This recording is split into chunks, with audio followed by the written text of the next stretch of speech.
शुरुआत करते हैं, कंटिन्यू करते हैं।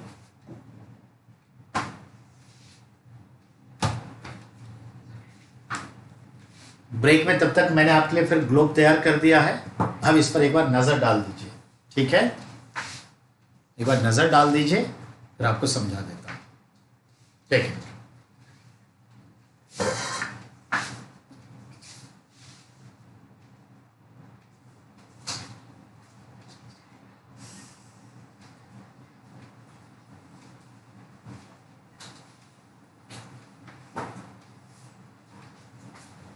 Okay, now come to the point, ठीक है? इसमें लिसन केयरफुली।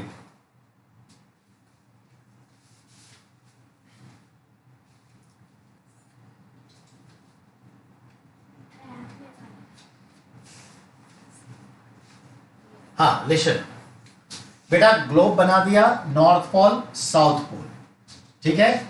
ये रेड कलर जो है 0 डिग्री इक्वेटर, विषुवत रेखा या भूमध्य रेखा कहते हैं। इसके नॉर्थ में चलें तो ध्यान में रखना है 23.5 डिग्री नॉर्थ। डिग्री को ऐसे लिखा जाता है नॉर्थ, कर्क रेखा यानी ट्रॉपिक ऑफ कैंसर। और ये 66.5 डिग्री नॉर्थ, शीत रेखा यानी आर्कटिक सर्कल, जहां से बर्फ शुरू हो जाता है, सी लेवल पे ही स्नो। ठीक सेम सिचुएशन 23.5 डिग्री साउथ, मकर रेखा यानी कैप्रिकॉर्न, और फिर 66.5 डिग्री पर शीत रेखा यानी एंटार्क्टिक सर्कल। ये और ये जो मैंने मूवमेंट दिखाया है, ये देखिए, सूरज, आवर सन, वर्चुअल मूवमेंट। हमारी पृथ्वी 23.5 डिग्री इंक्लाइंड है, जिसकी वजह से वर्चुअल मूवमेंट जो सन का बनता है, तो सूरज की रोशनी डायरेक्ट पृथ्वी पर कब कब कहां पड़ती है, इसको वर्चुअल मूवमेंट कहते हैं। सूरज की आभासी गति, वर्चुअल मूवमेंट, जो अगर कंपेयर करें ऑन अर्थ, तो कहां से कहां? अर्थ पे ट्रॉपिक ऑफ कैप्रिकॉर्न से इक्वेटर, इक्वेटर से अगेन कैंसर, फिर वो लौटता है सूरज, कैंसर से अगेन इक्वेटर, और इक्वेटर से once again Capricorn. This is the movement of sun. इस तरह से आपने देखा सूरज 22 दिसंबर को कहां होता है? इस जगह पर, ठीक है ना? कहां इस जगह पर, मतलब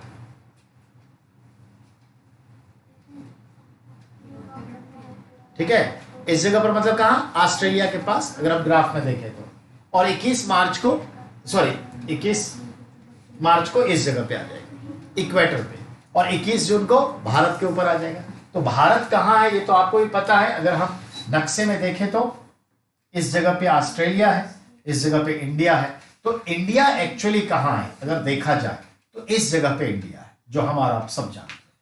तो अगर हम इसको यहां एक छोटा सा सिचुएशन क्रिएट कर दें तो इस जगह पे आपको इंडिया दिख जाएगा।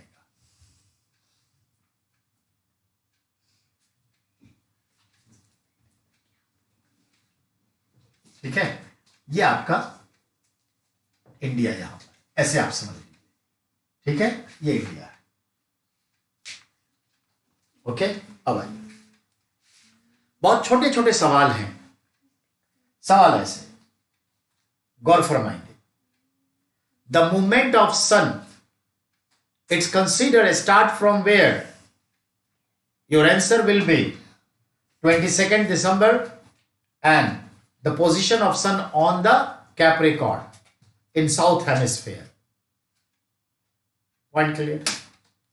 Second, on which date and how many times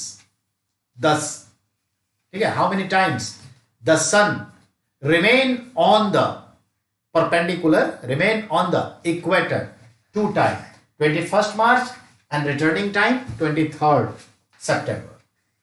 When the sun reach on the Cancer 21st June. और ये इंडिया का है, इंडिया 2 क्लाइमेटिक जोन में है, और 21 जून कर्क रेखा इंडिया से गुजरती है, तो सबसे बड़ा दिन होता है। तो ये चीज है। अब रिटर्निंग हो गया, तो जब सन नॉर्थ की ओर बढ़ रहा है, इसको कहते हैं नॉर्दर्न मूवमेंट ऑफ द सन, सूरज का उत्तरायण। तो उत्तरायण 22 दिसंबर से 21 जून। और जब सूरज साउथ की ओर आ रहा है, एरो साउथ की ओर आने का दिखाता है, इसको क्या कहेंगे? Southern movement of the sun, south की ओर। अब आइए, जब नॉर्थ की ओर जा रहा है तब वो इक्वेटर पे कब आता है? 21 मार्च। और दोनों हेमिस्फेयर में दिन और रात इक्वल हो गए। इसका सीधा सा मतलब हो गया कि इसको कहते हैं नॉर्थ, ठीक है ना, इक्विनॉस। नॉर्थ इक्विनॉस, इसको क्या कहते हैं? उत्तरी विषुव। विषुव मतलब दिन और रात बराबर का होना, 12-12 घंटे का। तो ये हो गया नॉर्दर्न। अब ये गर्मी का महीना है या सर्दी का? तो it is the time of summer, so that is called the summer solitude. इसी को क्या कहते हैं? Summer solitude, summer equinox. और ये देखिए सूरज लौट रहा है, तो ये लौटने का क्रम 23 सितंबर को यहां। और ये क्या होता है भारत में? भारत को देखिए तो क्या होगा? शीत ऋतु का आना, इसको क्या कहते हैं? विंटर सॉलिट्यूड, साउदर्न इक्वेनस, ये चीज है। तो याद सूरज इसी के बीच होता है। तो अब देखिए सूरज जहां भी जाएगा इसी के बीच, इससे बाहर सूरज का आना नहीं होता, इससे भी बाहर आना नहीं होता। तो इनके बीच एक बार जाना और एक बार आना। इट मीन्स सूरज के जाने और आने के क्रम में यहां जो भी है, मकान है, पेड़ है, पौधा है, जानवर है, हम इंसान हैं। तो हम इंसान पर सिर्फ सोचिए, हर व्यक्ति के माथे पर सूरज साल में 2 बार होगा, जो इसके बीच रहता है। पूरे वर्ल्ड में इसके बीच साल में सूरज माथे पर 90 डिग्री पर 2 बार होगा। तो क्या शैडो हमारा बनेगा? नेवर। तो शैडो नहीं बनेगा। तो शैडो नहीं बनने का सीधा मतलब क्या हुआ? Zero shadow. आपसे यही तो पूछता है, कहां पर लोगों की छाया वर्ष में 2 बार शून्य हो जाती है? तो क्या बोलिएगा? कैप्रिकॉर्न टू कैंसर के बीच। और इस जोन को आप क्या कहते हैं? इस पूरे जोन को, दोनों तरफ के जोन को टॉरिड जोन, ट्रॉपिकल जोन, भूमध्य क्षेत्र, उष्ण कटिबंध, यही ना कहते हैं। कितने सारे नाम हैं। तो उष्ण कटिबंध में लोगों की छाया वर्ष में 2 बार शून्य, जीरो हो जाती है। 2 time in year the peoples of who live in torrid zone, their shadow becomes zero because sun on the top of head, तो माथे पे होता है 90 डिग्री पे, बिकॉज। ठीक है, ये ध्यान में रखिए। या तो समझ में आ गई बात? तो भारत यहां है और भारत वहां है, तो देखिए बंबई, चेन्नई और कोलकाता ये ट्रॉपिकल जोन में आते हैं, दिल्ली सब ट्रॉपिकल जोन में। तो भारत के 4 महानगरों में से दक्षिण के 3 महानगरों में शैडो जीरो होगा। दिल्ली के लोगों का शैडो कभी भी जीरो नहीं होगा। या यूं कह लें कि इससे ऊपर जो भारत का हिस्सा है वहां कभी भी शैडो जीरो नहीं होगा। यह बदलाव, ये तो समझ गए, पॉइंट क्लियर है। अब आइए, चीजें बहुत हैं, थोड़ा हिसाब किताब से देखिए। तो चलिए अब आपके सामने बहुत कुछ थोड़ा समझा दिया, थोड़ा किताब पे आइए तो अपने आप लाइन स्पष्ट होता चला जाएगा। तो देखिए आपका चैप्टर पन्नों पर आइए। पृथ्वी गोलाकार नहीं है, हम आप सब जानते हैं। भूआब है, जियोनॉइड है, संतरे के आकार का है, नॉट फुल्ली राउंड।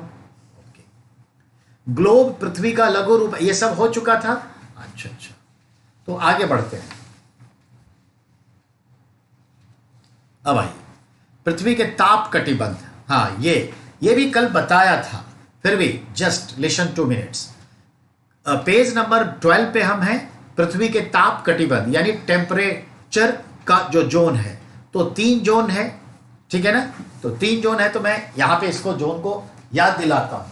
कल हमने स्केच किया था, और स्केच जो किया था तो ये बताया था, ये जो है जोन 1 है, ये जोन 2 है और ये जोन 3 है। तो इसको मैं इन शॉर्टली एंड फास्टली क्लियर करता हूं।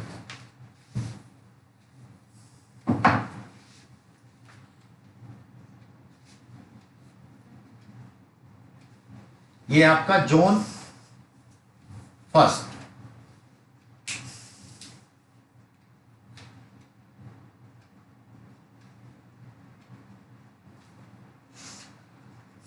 जोन सेकेंड, और ऊपर वाला थर्ड जोन समझ लीजिए, यहां से लेकर के नॉट सो मच हाइट, ये third zone, same as downwards, ये थर्ड जोन। 3 जोन आ गया। याद रखिए मैंने बताया था इसे क्या कहते हैं, ट्रॉपिकल जोन। सन का मूवमेंट इसी जोन में होता है। ट्रॉपिकल कोई दूसरा क्या कहा, यहां सबसे ज्यादा हीट है तो हमने क्या कहा था बेटा, टॉरिड जोन। यहां पर क्या है, थोड़ा सा हीट कम है तो यहां पर क्या होगा, टेम्परेट जोन, सब ट्रॉपिकल जोन, उपोष्ण कटिबंध, ये सब बातें इस पर की थी।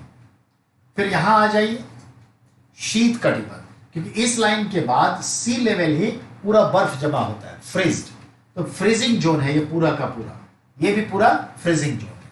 ये बात हमने की थी, और बात हुई थी अब लॉन्गिट्यूड और लैटिट्यूड के ऊपर।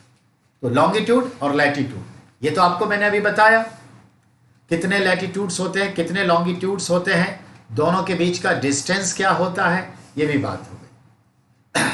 थोड़ी बहुत आपको लगता होगा कि थोड़ा नहीं समझे, तो जो हम जनरल जीएस फाउंडेशन में ले रहे हैं वो वीडियो आपके पास जाएगा, 2-3 दिन उसको और पढ़ाने दीजिए, उसके बाद वो 4-5 वीडियो आपको हम अपलोड कर देंगे, देख लीजिएगा, ठीक है। अब आइए आगे पेज पे, देशांतर क्या है, अब तो समझ में आ गया कि देशांतर क्या है, दो देशों के बीच के अंतर को बताने वाली रेखा देशांतर रेखा है, ऐसे समझना, ठीक है। तो प्रशांत महासागर में स्थित टोगा द्वीप एवं हिंद महासागर में स्थित मॉरिशस द्वीप एक ही अक्षांश पर 20 डिग्री दक्षिण पर स्थित है। क्या कहने का मतलब है इसका, तो ये बताता हूं, चलिए।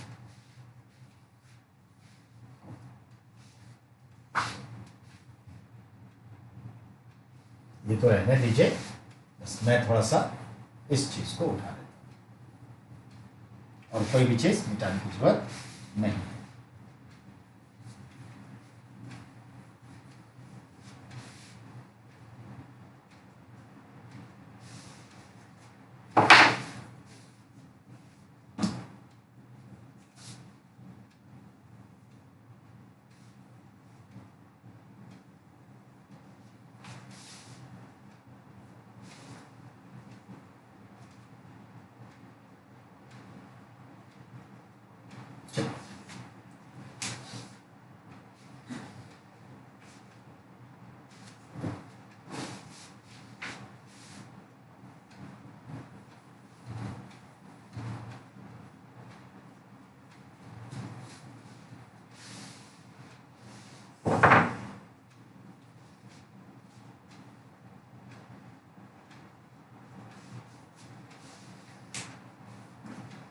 अब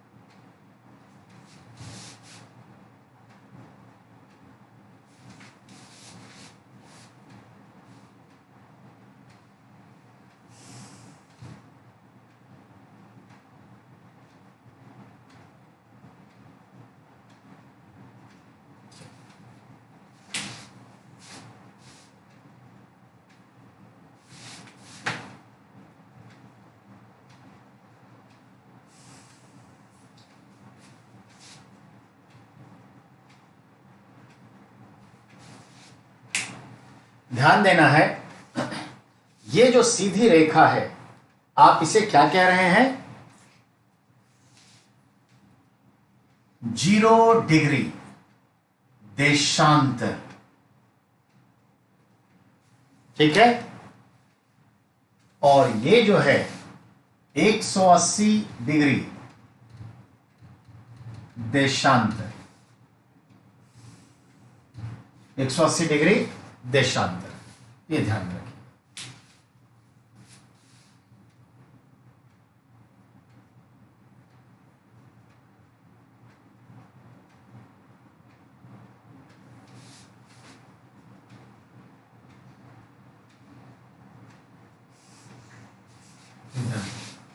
ठीक है।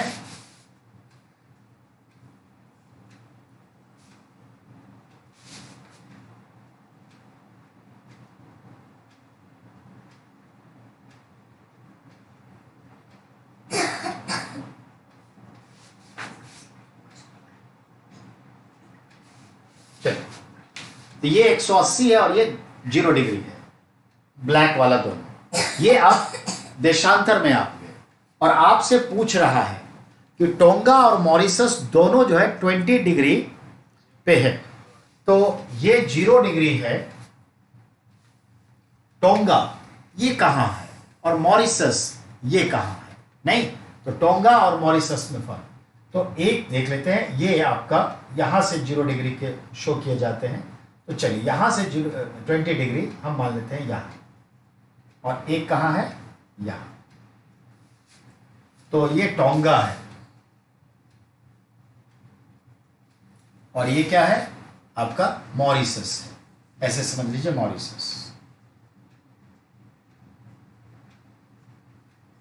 तो एक ईस्ट में है और एक वेस्ट में है, ऐसे समझना है। ठीक है, तो ये बता रहा है कि एक ईस्ट और एक वेस्ट में है, दोनों 20 डिग्री पे है, पर देशांतर के हिसाब से ये 20 डिग्री ईस्ट है, ये 20 डिग्री वेस्ट है, ऐसे मान लें। तो एक इसकी इस तरफ, इसके इस तरफ का है, जो मैं आगे बताने जा रहा हूं। ठीक है, लेकिन आप पहले जो पेज आपका क्या कहता है उसको समझ के फिनिश करें। अब आगे आइए। इस संदर्भ में रेखाओं को देशांतरीय यामयोत्तर, याद रखिएगा, देशांतर को यामयोत्तर भी कहते हैं। ठीक है ना, मेरिडियन भी कहते हैं, तो कोई इशू नहीं है।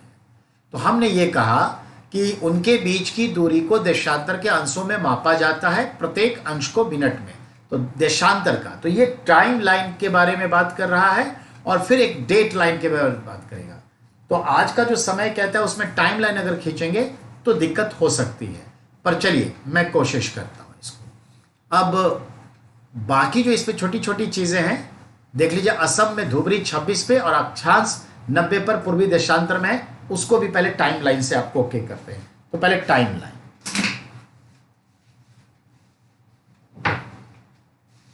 अब हम राउंड नहीं बना के फ्लैट बनाएंगे।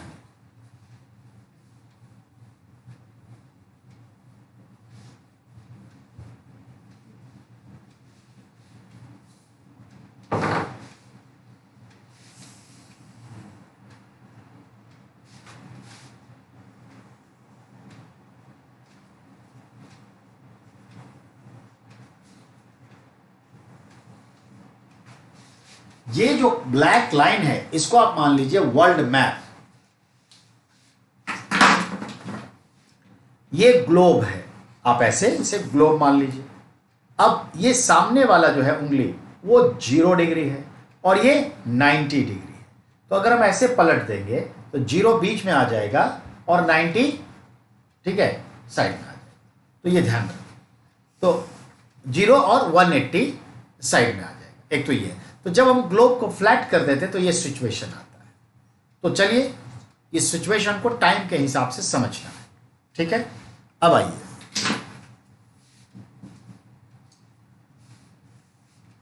अब इसमें एक बीच का सेंटर लाइन हमने शो कर दिया और हम आपको समझा रहे हैं क्या? देशांतर, लॉन्गिट्यूड। हम देशांतर लॉन्गिट्यूड्स पढ़ रहे हैं। तो ये जो है ये है आपका 0 डिग्री लॉन्गिट्यूड, और ये जो आपका है साइड में इसको मान लेना है 180 डिग्री लॉन्गिट्यूड, और ये भी उधर जो है 180 डिग्री लॉन्गिट्यूड मान लिया, और ये 0 डिग्री है। ठीक है, अब ध्यान दीजिए, देशांतर रेखा का संबंध किससे है और अक्षांश रेखा का संबंध किससे है? तो पहले जान लें। ये जो अक्षांश रेखा है जितने भी, इसका संबंध टेम्परेचर से है। किससे? टेम्परेचर के चेंजिंग से। all latitudes relation with changing of temperature. If temperature will be changed here to there, it will be definitely change air pressure. तो लैटिट्यूड का दूसरा संबंध एयर प्रेशर से है, वायु दाब का है. तो वायु दाब से और तापमान से. When temperature change, air pressure definitely change. Then in particularly it definitely further change the climate. So the climate will be changed. Torrid, temperate, freeze zone. तो याद रखना है नॉर्थ साउथ वार्ड्स का संबंध लैटिट्यूड से है और लैटिट्यूड का संबंध टेम्परेचर से, एयर प्रेशर से और क्लाइमेट के चेंज से. क्लियर? अब आइए, जो वर्टिकल लाइन है जिसको आप क्या कह रहे हैं लॉन्गिट्यूड, लॉन्गिट्यूड का देखा जाए तो संबंध किससे है? ईस्ट और वेस्ट से है. और ईस्ट और वेस्ट का संबंध हो गया तो it is related with time, related with day. तो तारीख से, दिन से और समय से. तो ये खास करके जान लो. जो मैं कह रहा हूं उसको गौर से सुनिए.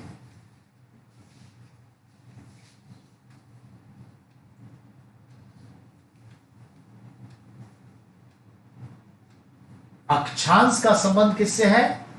तापमान से. दूसरा किससे है? वायु दाब से. तीसरा किससे है? जलवायु से. ये याद रखिए. अब अक्षांश के बाद देशांतर. देशांतर का संबंध किससे है? तो ध्यान रखें, समय से. और किससे? दिवस से. और किससे? तारीख से. इससे संबंध. तो हम अभी देशांतर पढ़ रहे हैं, ठीक है ना? अभी देखा था लैटिट्यूड में, बताया था ना टेम्परेचर यहां ज्यादा होता है टॉरिड जोन में, तब धीरे धीरे तो टेम्परेचर, एयर प्रेशर और फिर जलवायु में परिवर्तन. और देशांतर का संबंध किससे है? ईस्ट और वेस्ट से. तो इसका संबंध हो गया टाइम के चेंजिंग से, दिवस के चेंजिंग से, तारीख के चेंजिंग से. ठीक है, ये याद. अब आइए,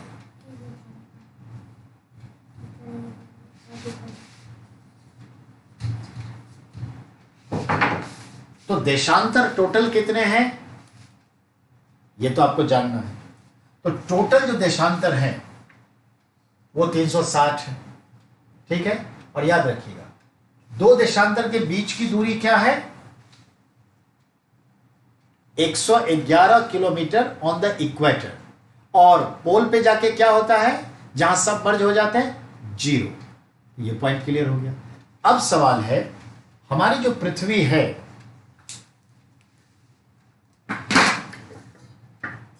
हमारी जो पृथ्वी है एक बार 360 डिग्री घूमती है तो 24 घंटे लेती है. 1 डे नाइट. 24 घंटे में कितनी डिग्री घूमी एक बार के लिए? तो 360 डिग्री. तो आप इसे क्या करेंगे? डिवाइड करिए. ठीक है ना? तो याद रखिए, इसका मतलब हुआ कि समझने के लिए पहले समझिए, देशांतर पे आप पढ़ रहे हैं तो 360 डिग्री है टोटल. और टेकिंग टाइम कितना है? 1 सराउंडिंग, 1 रिवॉल्वेशन.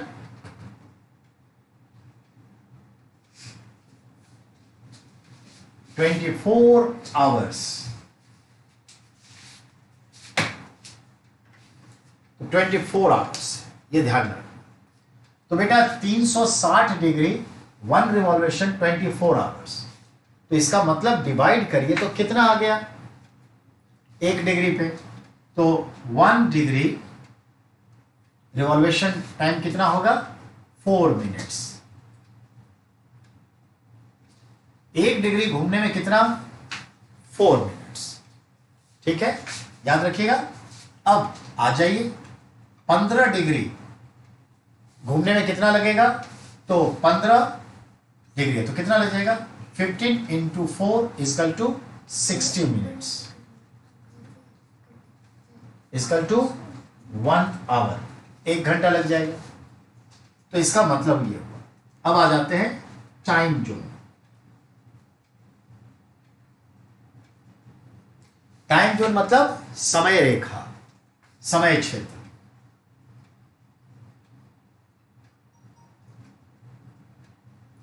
समय क्षेत्र, अब ये समय क्षेत्र क्या होता है तो ध्यान दीजिए, हमारी पृथ्वी 360 डिग्री ईस्ट टू वेस्ट में है और 360 डिग्री को एक बार एक्सिस पर घूमने में 24 घंटे लगते हैं। तो 24 को 360 से आपस में अगर हम क्या कर दें डिवाइड, तो क्या निकल के आएगा, 1 डिग्री घूमने में 4 मिनट का सूरज का वक्त लगता है। यानी पृथ्वी के सामने से सूरज क्रॉस करता है तो 1 डिग्री को क्रॉस करने में 4 मिनट, या ऐसे कह लीजिए अर्थ को अपने एक्सिस पर 1 डिग्री मूव करने में कितना टाइम लगता है, 4 मिनट। तो यानी 1 degree equal to 4 minute, 15 degree equal to 15 into 4 equal to 60 minutes equal to 1 hour. तो टाइम जोन जो होता है कितने हो गए, 24 घंटा होता है एक दिन में। तो इसका मतलब है there are 24 time zone on our earth. It means 24 time zone on our earth. Each time zone 15 degree is equal to 1 hour. यही ना बेटा, तो हमारा हर एक टाइम जोन कितने डिग्री में फैला है, 15 डिग्री में, और 15 डिग्री में है तो वो टाइम कितना लेगा, तो 60 मिनट्स यानी 1 आवर। तो ईच टाइम जोन, तो देखिए 24 घंटे तो 24 टाइम जोन, 24 को 15 से मल्टीप्लाई करिए 360 डिग्री। क्लियर है। अब आइए आपसे पूछता है सबसे ज्यादा टाइम जोन किस देश से गुजरता है, यह हॉट क्वेश्चन है, तो ये याद रखिएगा। ये तो पहले जान गए, टाइम जोन समझ गए। अब आता है आपका, याद रखिएगा इसको,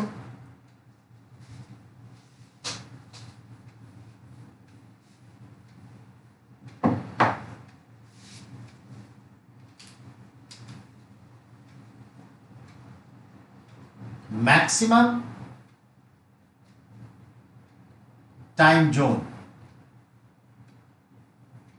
कहां है, तो फर्स्ट पोजीशन पर रखिए रसिया।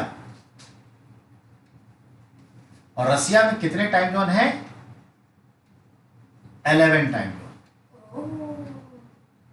रसिया में कितने टाइम जोन है, 11 टाइम जोन, ये याद रखिए।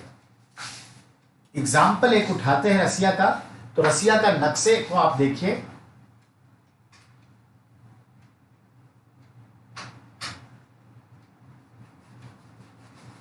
ये रसिया, तो ये रसिया का नक्शा ले लिया।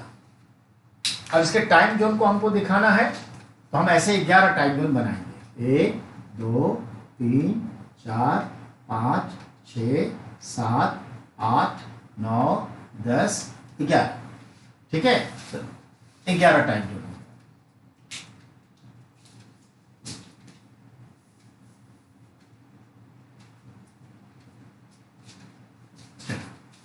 तो रसिया में कितने टाइम जोन है, 11 टाइम जोन है, ऐसे समझ जाइए। दूसरे नंबर पे कौन सा होगा, सेकंड आपको क्या लगता है कौन सा होना चाहिए, कनाडा। अब कनाडा में कितने टाइम जोन है, तो 7 टाइम जोन। थर्ड नंबर पे कौन है, कौन लगता है आपको, यूएस, कितने, 6 टाइम जोन। फोर्थ पे आपको कौन लग रहा है, चाइना, कितना टाइम जोन है, 4 टाइम जोन है। फिफ्थ पे कौन लग रहा है आपको, 3 टाइम जोन कहां कहां है, ये देखना पड़ेगा ना, 3 टाइम जोन। तो देखिए ऑस्ट्रेलिया 3 टाइम जोन, ठीक है। हमारे सामने तो मैप भी है, आप देख सकते हैं इजिली कि कितने टाइम जोन है, तो यहां पर 3 टाइम जोन, ठीक है। अब इसको मैप को सामने लाएंगे तो हम दिखा सकते हैं, पर यहां भी नहीं दिखेगा, इसमें नहीं दिखाई देगा आपको, पर ऐसा है। अब 6 नंबर पे आ जाए तो 2 टाइम जोन। तो इंडिया का क्या हाल है, ब्राजील का क्या हाल है। आप देखिए ब्राजील में भी उतने ही टाइम जोन है, 2 टाइम जोन है, ठीक है। ये दोनों जो है 2 टाइम जोन है। समझ में रखिएगा इस बात को, ये क्वेश्चन खूब आएगा। सबसे ज्यादा टाइम जोन समय क्षेत्र कहां है, रसिया में। एग्जाम्पल आपके सामने में है, 1 2 3 4 5 6 7 8 9 10 11 टाइम जोन है। और एक टाइम जोन 1 घंटे का है, नहीं, एक टाइम जोन 1 घंटे का है, 15 डिग्री का है। तो 11 से आप 15 को मल्टीप्लाई करिए।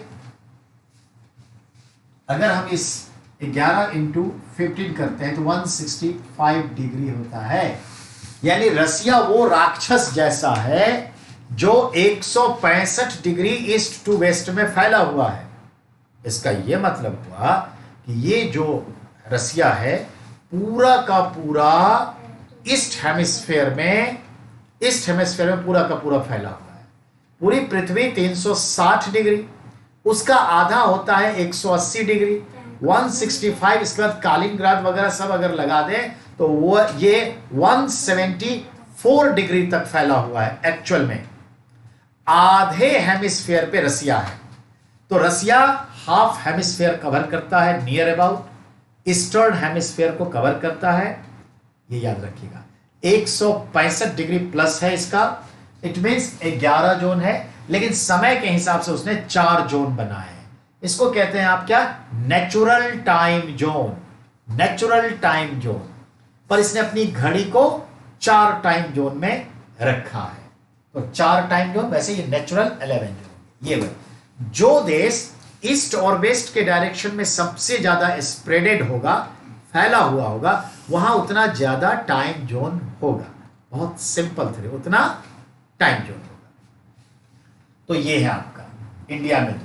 अच्छा, एक टाइम जोन अभी बताया हमने 15 डिग्री का, तो आप एग्जाम्पल उठाइए ना, इंडिया 2 टाइम जोन, नहीं, इंटू 15 डिग्री, तो कितने होंगे, 30 डिग्री।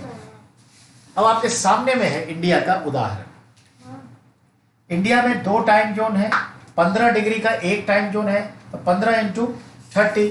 तो भारत जो है 30 डिग्री में ईस्ट टू वेस्ट फैला है ना, आप सब हम जब जानते हैं कितने से कितने में फैला है, 30 डिग्री में। और कहां से कहां है 30 डिग्री, याद है, 67 से 97 ईस्ट, 67 से 97 ईस्ट, और उसका आधा निकालेंगे तो क्या होगा, 15 डिग्री। वो 15 कहां पूरा होगा 67 से, 82 एंड हाफ, तभी तो 82 एंड हाफ डिग्री, ठीक है, east longitude. It is the India's standard time line. आगे बताएंगे, तो पहले ये तो जान लीजिए, टाइम जोन क्लियर, ठीक है। जो जितना ईस्ट वेस्ट में फैला होगा वहां उतना टाइम जोन होगा, ये चीज। तो भारत में 2 टाइम, ठीक है। चलिए अब बात करें, ये नोटेबल है, नोट कर लीजिए। अब टाइम जोन समझ गए, 4 मिनट का संबंध समझ गए। अब इंडिया का टाइम जोन समझना जरूरी है, तो इंडिया के नक्शे में आकर के इंडिया का टाइम जोन समझिए।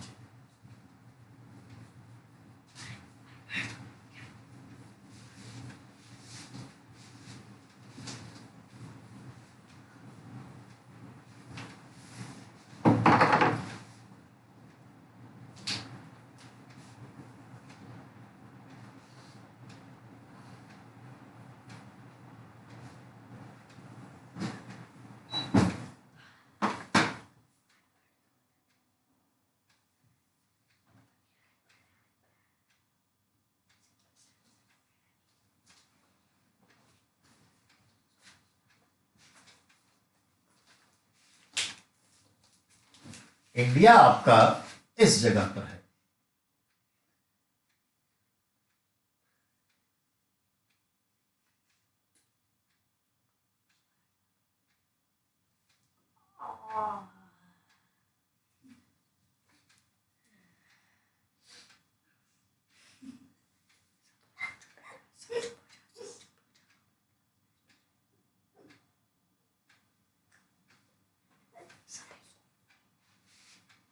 तो इंडिया का जो सिचुएशन आता है, इस जगह पे इंडिया है, तो इंडिया ट्रॉपिकल में भी है, सब ट्रॉपिकल में भी है।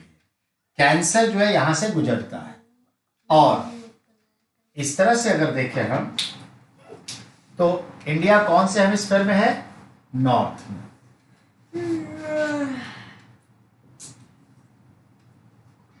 नॉर्थ हेमिस्फीयर में, उत्तरी गोलार्ध। अब अगर हम इसको यूं बांटे तो क्या हो गया? अब इंडिया का सिचुएशन ईस्ट में भी है, तो अब नॉर्थ में था, अब ईस्ट में है, ईस्ट हेमिस्फीयर। तो इसका मतलब है इंडिया, यहां से यहां देखें तो इंडिया किस कॉर्नर में है? North eastern hemisphere. देखा? तो भारत का कौन सा एंगल है ये? तो भारत जो है लैटिट्यूड के हिसाब से नॉर्दर्न लैटिट्यूड में है, और लॉन्गिट्यूड के हिसाब से ईस्टर्न लॉन्गिट्यूड में है। भारत क्या है? नॉर्थ ईस्टर्न में है। तो भारत का जो लैटिट्यूड जितना भी होगा सब नॉर्थ होगा, और भारत का जो लॉन्गिट्यूड होगा सारा ईस्ट होगा, नॉर्थ ईस्ट में है। अब आ जाए नेक्स्ट।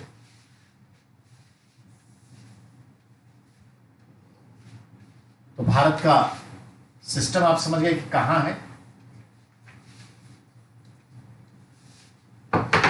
अब भारत के नक्शे को थोड़ा सा समझने की कोशिश करते हैं।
हमें भारत के नक्शे से लेना है, साउथ का नक्शा लेना है, इस पर ध्यान देना, ठीक है।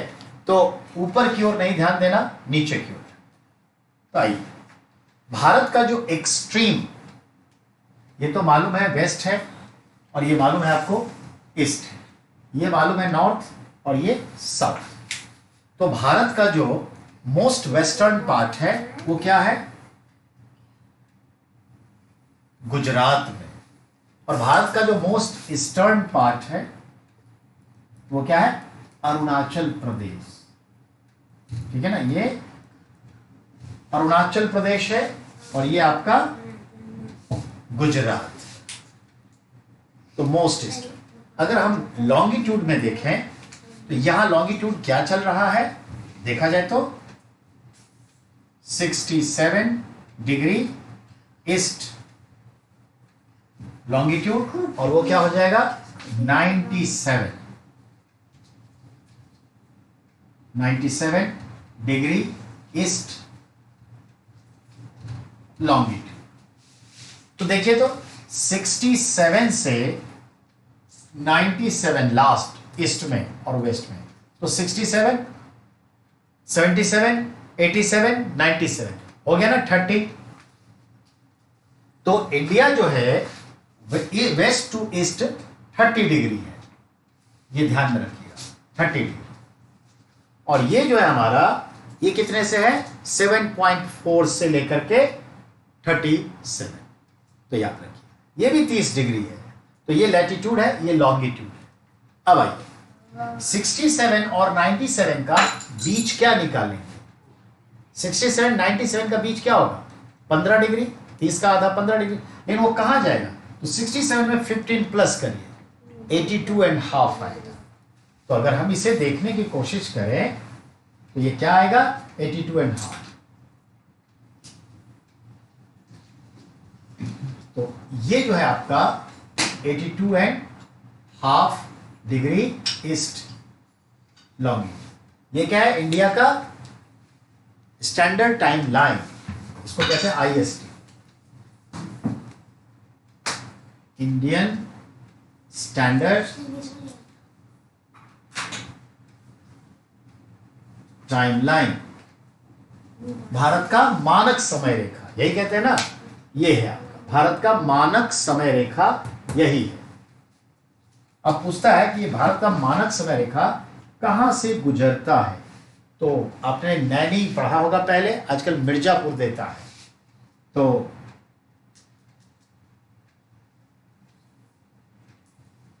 मिर्जापुर यूपी, और ये है नैनी इलाहाबाद यूपी। तो ये फोकस्ड होना है आज।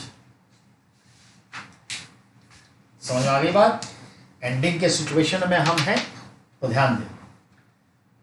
Bharat longitudinal expansion 67 degree east longitude से 97 डिग्री वेस्ट लॉन्गिट्यूड, गुजरात से अरुणाचल 30 डिग्री, यानी 2 टाइम जोन, 15-15 डिग्री का 2 टाइम जोन। तो हमें इसके बीच का क्या होगा? इन दोनों के बीच का डिजिट होगा 82.5, और 82.5 जो लॉन्गिट्यूड है that is cross from Mirzapur UP, Naini Allahabad UP. पहले पुराने जमाने में यह पूछता भारत का मानक समय रेखा किस सिटी से, जगह से गुजरता है, तो नैनी। आज उससे भी एग्जैक्ट लोकेशन फाइंड आउट हुआ है। तो कभी भी पूछे भारत का मानक समय रेखा किस जगह से गुजरता है, तो मिर्जापुर पे टिक लगेगा। If Mirzapur is not available in the option, then you have to go with Naini. If remain both, then you should not, must be go with Mirzapur. तो ये चीज है, दोनों आपके यूपी में।